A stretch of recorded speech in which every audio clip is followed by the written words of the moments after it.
It's not mine. There you go. Well, I'll let you. Okay.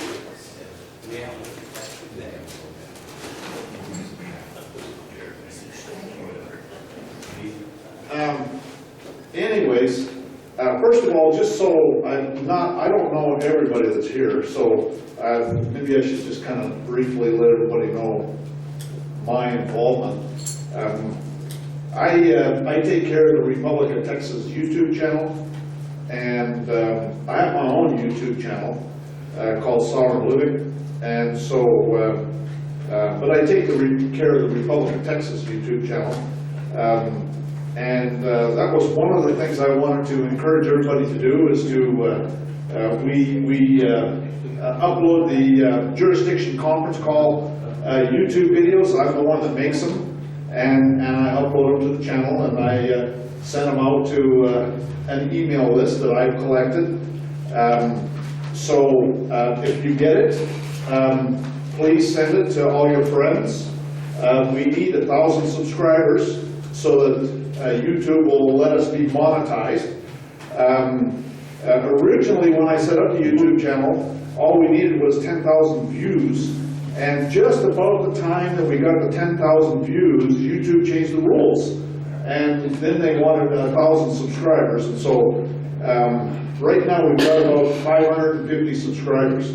So if you could please, if I don't have your email address, if you could send it to me, that would be good.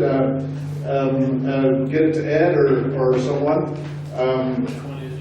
and circulate it to your friends. We need 1,000 subscribers. Oh, and one thing is that there's an LLC, and I'm not going to mention the name because this is going to be on a YouTube video. But there's an LLC that is associated with the banking arrangements, and it's the registered agent.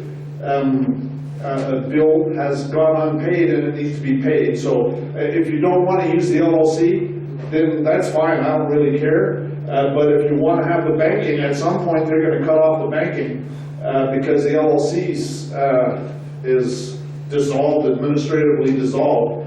So, you know, we have to decide, Bruce and Ed and everybody, you got to decide whether you want to keep that thing going or not.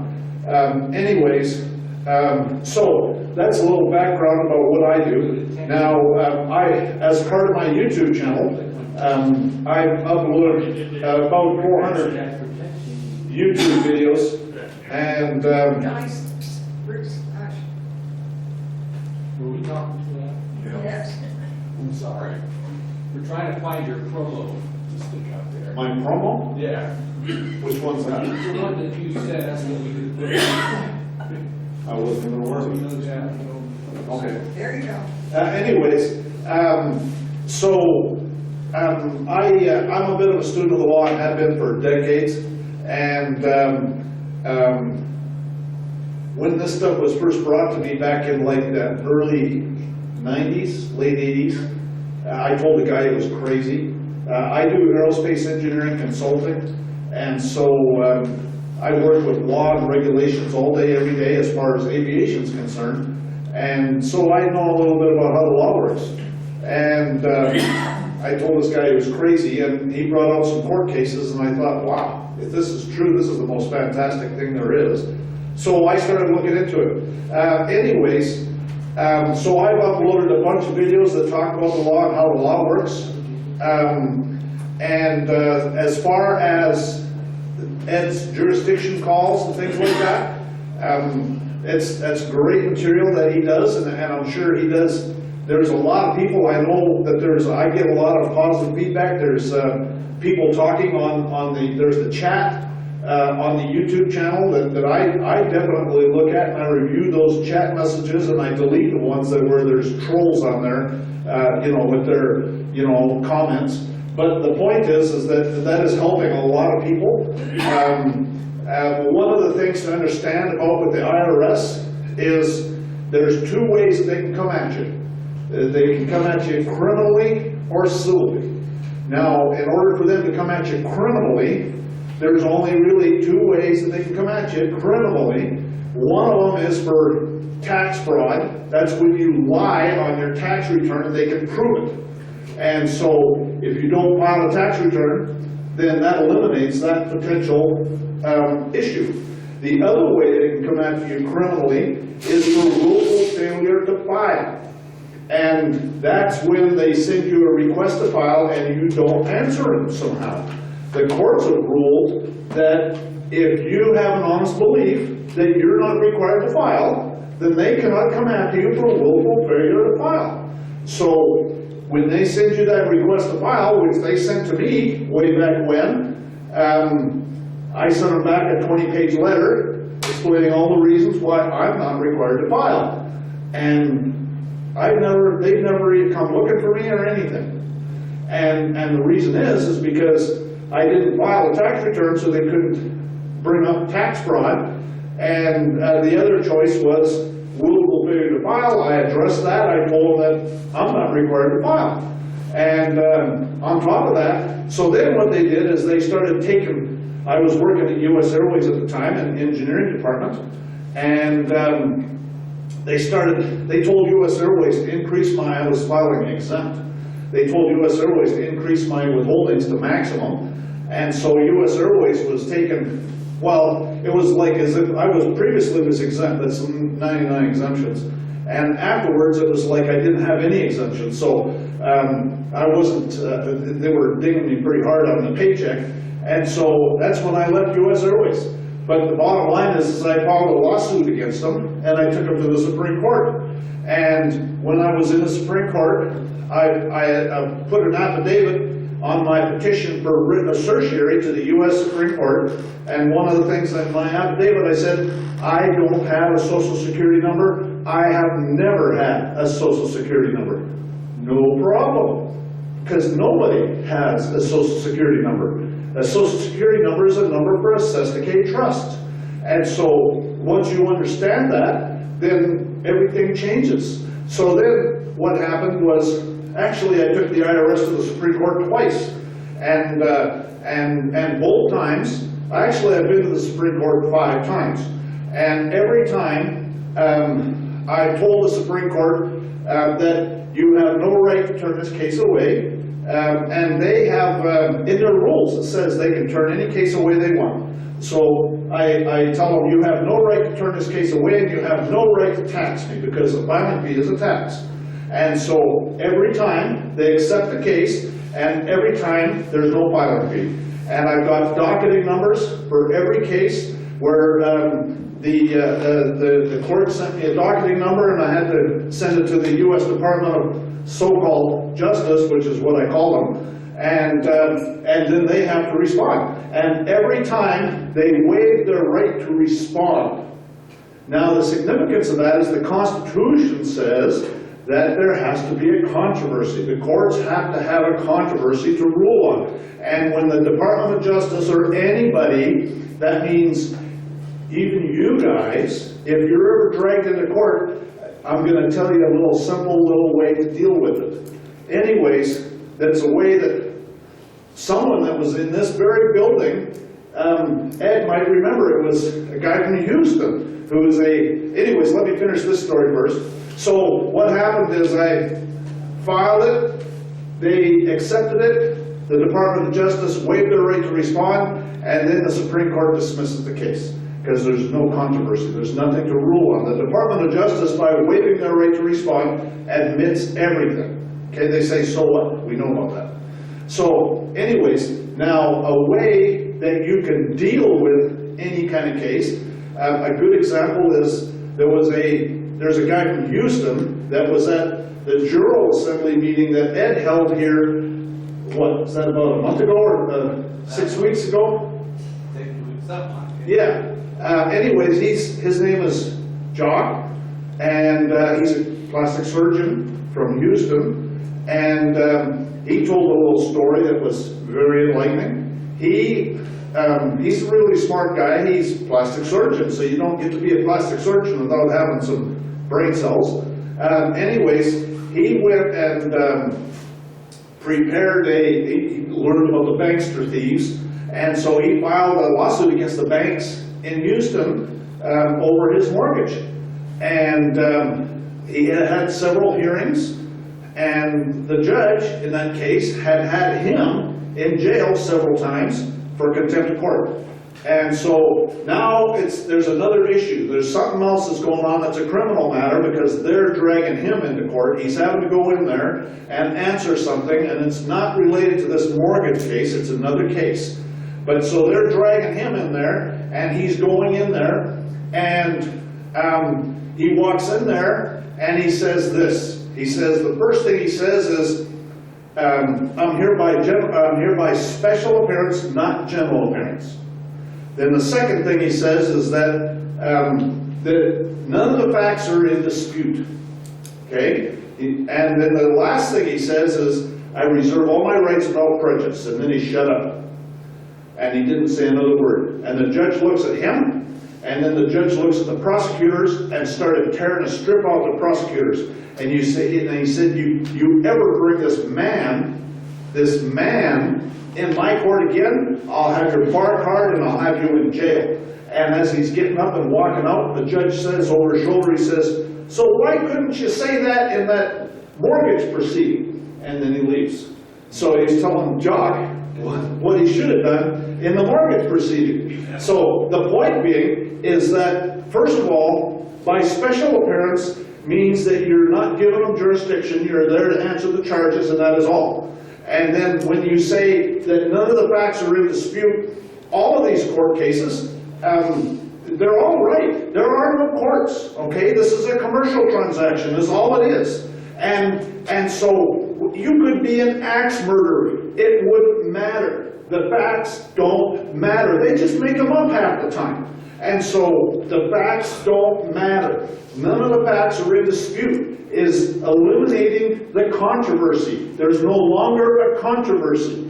And so there's nothing for the court to rule on. And then the last words out of his mouth are, I reserve all my rights without prejudice. Well, that without prejudice, it's a commercial transaction. It falls under the Uniform Commercial Code. When you use that word, those phrase, without prejudice, you're bringing in common law. And so then the judge said, I've got a man in here. This is not a court for a man. This is a commercial court. And so he tears the strip off the lawyers. Don't ever bring this man in my court again. And so that is a really simple way that you can take care of any judicial proceeding. Really, it should work in any case. Now, another thing I wanted to bring up is Interest. is in addition is the IRS. Okay, so if you eliminate the criminal proceedings, then the only other thing they can do is come after you civilly, which means that they try and steal your property, which is what they did with me. Now, and there's lots of ways to protect yourself from that. Okay, one way is land patents. Now, I helped. I don't know how many of you remember Norman Sewell. He was a Chief Justice for the Republic of Texas for Robertson County for many years, and he passed away. Anyways, while he was alive, he did things for me and I did things for him. And one of the things I did for him is I helped him bring forward his land patent on his home. And the Tarrant County was harassing him all the time. And but we brought forward the land patent, and they still harassed him, but eventually he died. Now, his wife and kids, they really didn't care about the Republic of Texas, and they didn't care about the land patent. So the thing about something like a land patent is you have to defend it. And so they didn't defend it. And so what happened is they sold his house in a tax sale. And they sold his house to the neighbor. Now the neighbor happened to be the mayor of Azle. Azle was the city where he was located. And this mayor, what happened was a friend of mine, another Republican Texas guy, who kind of like hobnobs with mayors and those kinds of people, and he knew this mayor, and he talking to him one day, and that mayor says, he says that land patent screwed him up big time to get bank financing. The banks wouldn't touch it, okay? That's the power of the land patent, and if you really have ownership on your land, what will happen is it cannot be liened, okay? There's nobody, not even you, can lien your property if you bring forward all the rights and privileges of the original land patent. You read the original act that talks about these land patents in like 1820 or 1824, and it talks about it, how it was intended to have, America was intended, I think the terminology they used was unembarrassed freeholders. In other words, it was intended that you were going to be king or queen on your little piece of land. It might be, you know, a city lot, but the point is that it was unattachable at all for any reason. Nobody could put a lien against it. And so, again, I have brought forward land patents on several pieces of property that I own, and nobody messes with it. It's disappeared off the tax rolls. Some of the pieces of property have been in Texas, and some of them have been in Arizona. But you know, I've been in my battles with the IRS, as you can tell, but they never touch the land. Okay, and that there's really nothing for them to take, because I like to use trusts and those sorts of things.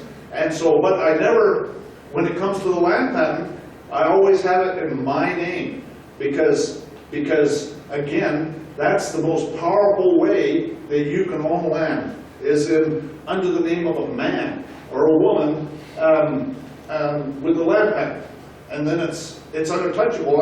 And a good example, see, what happens is the more people that do this stuff, the more powerful it becomes. Because there was a lady in, I can never remember the name of this city.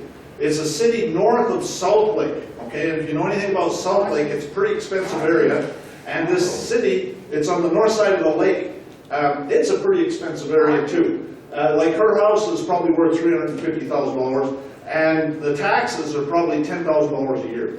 And this lady's been out of work. She actually had been involved in a foreclosure and all this stuff, and so she had basically taken it from the bank, and she was still fighting with them over it. I helped her bring forward the land patent on her property too. But so the point is that she couldn't afford to pay that $10,000 in tax. And so she went down to the county tax assessor, and she started reading them the riot act and saying, who rendered this property for taxation? I'm going to sue their butt off. And the county tax assessor says, no problem, we'll take it off the tax rolls. Right now, immediately. So it depends on the local corruption in your local jurisdiction. Some of them are going to be, you start bringing it up, there's a thing in the Texas tax code that talks about rendering. And so your property, anything that's taxed, has to be rendered. Gee, that sounds like a contract. So if you, as a man, if you're the one that owns it, then that's the question, is to find out who rendered this property for taxation. And they're not going to want to answer that one, I guarantee you. And so that's the key in Texas. Now, not every state is going to have that, obviously, but that's going to be the key here in Texas. Now, I recently had a private information share in New Jersey. I have a YouTube channel, as you know. I've got also some private groups on Yahoo and on Google, and I've got like about 3,000 people that are on my private groups, and one of them happens to have a couple of beach houses in New Jersey. And so in the off season, he lets me go there for free and spend a week and do a private information share. And so I did one in this October, and I did one previously last May, and I got another one scheduled upcoming in May. And so he lets us use the house for free. They're big, huge beach houses. And during the season, tourist season, he makes a lot of money off those houses, but the rest of the time they sit there empty. But so anyways, there was a guy by the name of Boris that came there, and Boris has a very, very interesting procedure that he does. Because and it's some of the stuff that we talked about today. Because what they do, and this works in Canada and the US, matter of fact, I believe it'll work in any country that falls under UNIDROIT. Okay, so that's like 66 countries around the world that falls Uniform Commercial Code. Anyways, what they do is they go in, like with a traffic court case, they'll go in with a copy of the birth certificate, and they'll show it to the prosecutor, and they'll say, this is not for identification, this is for evidence of my interest. And I hereby release my interest to you to settle this matter. And the prosecutor says, oh, thank you very much. And that's the end of it, right there. And so, now Boris has been doing the same thing for medical bills and taxes. And the key is to know who to send it to so that it gets to the right person. If you send it like a hospital, you don't send it to the billing department because those people are clerks, they're idiots, they don't have a clue. And so what he would do is he would send it to, and you got to provide instructions on what to do. One of the things he always says on there is, thank you for your honest services. So honest services fraud is a felony, by the way. So he's basically suggesting that they need to do the right thing in this matter. Anyways, he sends it with the hospital, he'll send it to the registered agent. Because the registered agent is the one that's responsible for lawsuits, and they're the ones that are responsible to make sure it gets into the right hands. And it's worked pretty good for them. For medical bills, and he's used it for taxes and other things. But you can't use it for personal stuff. It's got to be, it's a usufruct is what it is. And so you don't own it, but you have an interest in it. And so you release your interest, and that's what he's saying, I release my interest to settle this matter. And so you're going in there as a man again, and they just want, it's just a money scam is all that these courts are. And so that's what they do. Now, there was something I was going to say about Jural assemblies. Oh, that was probably the single most important thing we can do is Jural assemblies. That is putting the power back in the hands of we the people. And I can't stress that more, too much. I can't stress it too much, is we have to convene our Jural assemblies. Now, some people, Desi had mentioned that some people were afraid of that, and because of what happened with Susie Kamek. Now, we have to analyze that for a minute. Okay, because what happened with Susie Kamek is she got one of our RT judges to do some paperwork for her, and that was the mistake. Okay, it cannot come from one man. Okay, the Supreme Court, in the case, I think it's U.S. versus Williams or Williams versus U.S., it was, who was that judge that got killed out in West Texas or died mysteriously? Sorry? Scalia. Yeah, Scalia. He's the one that wrote the decision. And he said in there that the grand jury is not subject to regulation by the government. He said that the grand jury isn't even talked about in the Constitution. It's talked about, or it's implied in the Bill of Rights. And he said that the grand jury is the only thing that the courts can do is take the oaths, is administer the oaths of the jurors, and that is it. And the jury is completely out of control of the government, and so the proper procedure that Susie should have done, and we are at fault because we did not make this available to her, and we need to repent, is what needs to happen, if you think about it. So what should have happened is we should have convened a grand jury, and we should have brought some indictments if there was appropriate to bring indictments, and then once the indictments are brought, then it's natural that it would proceed to trial. And there's nothing they can do about that. There's the only thing they can do is they can go after one guy, which they did, and that was the mistake. And so we should have convened a grand jury. We should have done it exactly what Ed's talking about. and they can't, there's nothing they can do. There's well-settled Supreme Court case law that talks about that. So, again, I can't stress enough the importance of grand jury and the power of it. And who, do we know who we are? There's, even in their system, and I like Desi's idea of sending a letter too. I think that's a great idea. And if we could get 26 people to sign it, that's a grand jury. You ever seen a traffic court case or something like that, where somebody will bring in 26 witnesses, the judge will get up and leave the room? Because he knows he's committing felonies, and he knows there's a grand jury in there, and he knows he doesn't have anything to say about what they decide to do. And so it is extremely powerful, and there's nothing they can do about it. We, the people, need to, I guess, maybe grow some cojones. Anyways, that's about it. That's all I wanted to say. Thank you very much.